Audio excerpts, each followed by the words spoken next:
Welcome students. आज का हमारा उन्वान है दो हरफी हरूफ, जिसमें हम हरूफ तहजी का अ के साथ इस्तेमाल सीखेंगे।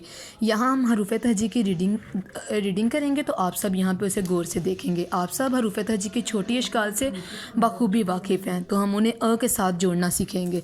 पहले हम उनको रीडिंग करेंगे, उसके बाद हम उनको राइट करेंगे। ब अ बा। आपने देखा कि इन सारे हरूफ की छोटी अशकाल को मैंने अ के साथ जोड़ा हुआ है। यहाँ पे दो रंग आपको नज़र आ रहे हैं, यानी कि दो अलग हरूफ यहाँ पे मौजूद हैं।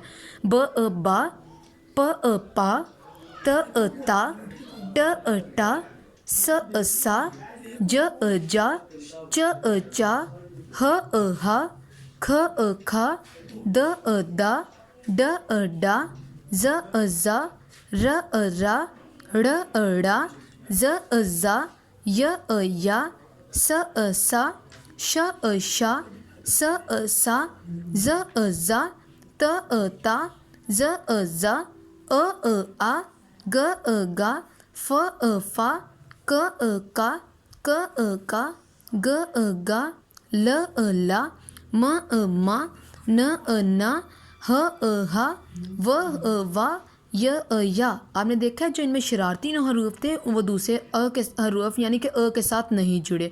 इसी तरह से अब हम इन हरूफ की दो हरफी हरूफ लिखना सीखते हैं।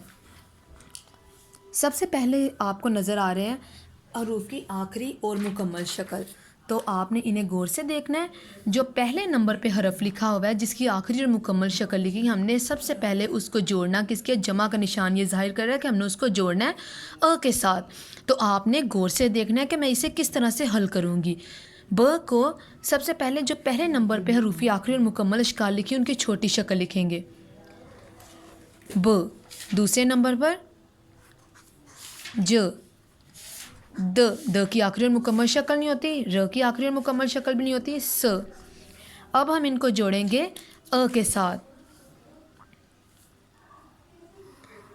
ब अ बा, ज अ जा, द अ दा, र अ रा, स अ सा। मुझे उम्मीद है कि आपको इन दो हरफी हरूफ की समझ आ गई होगी। ओके बाय स्टूडेंट्स, और आपने इसकी प्रैक्टिस भी करनी।